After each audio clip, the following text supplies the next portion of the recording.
Of course, you saw the stop sign and started slowing. Okay. Check to the left. Okay. Check to the right. We need to wait a second. Okay, it's safe to go. Where did he come from? Well, let's see it again. We looked left and no one was coming. Then we checked to the right. But as we were waiting for that car, look who pulled out of a driveway and came up the street. Not seeing cars at intersections is one of the two biggest causes of car crashes, along with not seeing what's happening ahead. We acted correctly by checking to our left first. That's the first path of traffic we have to cross. And then we check to the right for the next path we'll have to cross. But we should never, never ever, start to cross a path of traffic without checking for traffic as we do it. Right turns are a bit easier than crossing an intersection. We only have to worry about cars from one direction.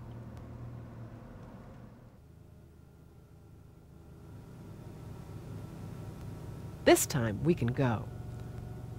Or can we? Traffic includes pedestrians as well as automobile traffic. At a stop sign, we're required to yield to pedestrians as well as cars. We want to cross this street. What do? The safest thing to do is wait until traffic clears. But we can't always do that. The next best thing is to edge slowly forward. Anyone coming in the far lane can see us in time to signal. When we have a clear view, we can move out. We've seen what trouble we can get into when we enter someone else's path at an intersection. What about when someone does it to us? With no traffic light, the only thing that keeps him from pulling out is seeing us.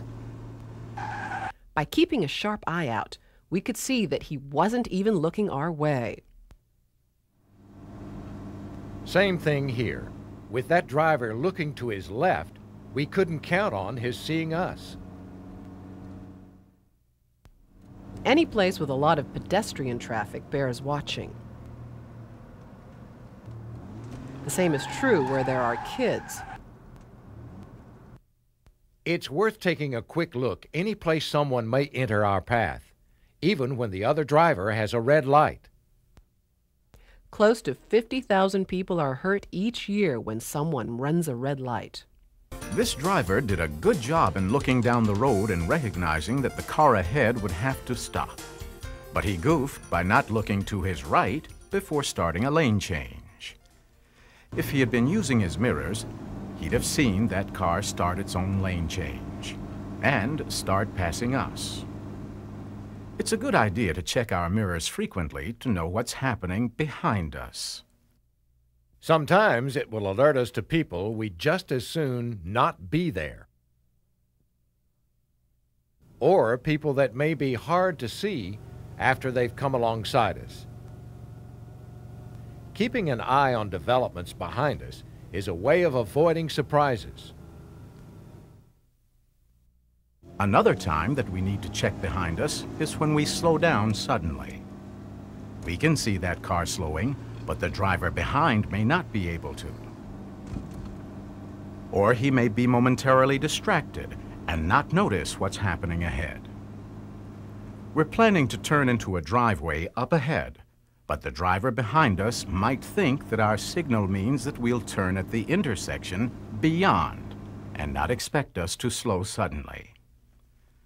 We'll talk about how to handle these situations in the next lesson, but before we can react to danger from behind, we need at least to see it, which means checking behind any time we have to slow suddenly.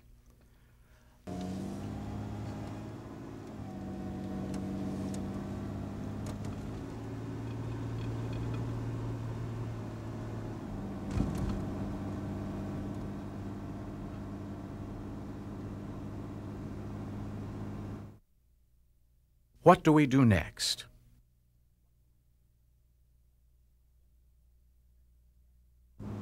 We expect that a passing car may pull into the deceleration lane and block our path. We're turning right at this intersection.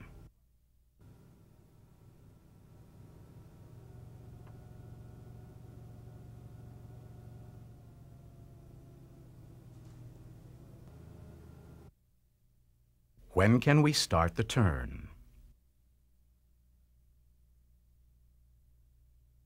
You knew he was there, right?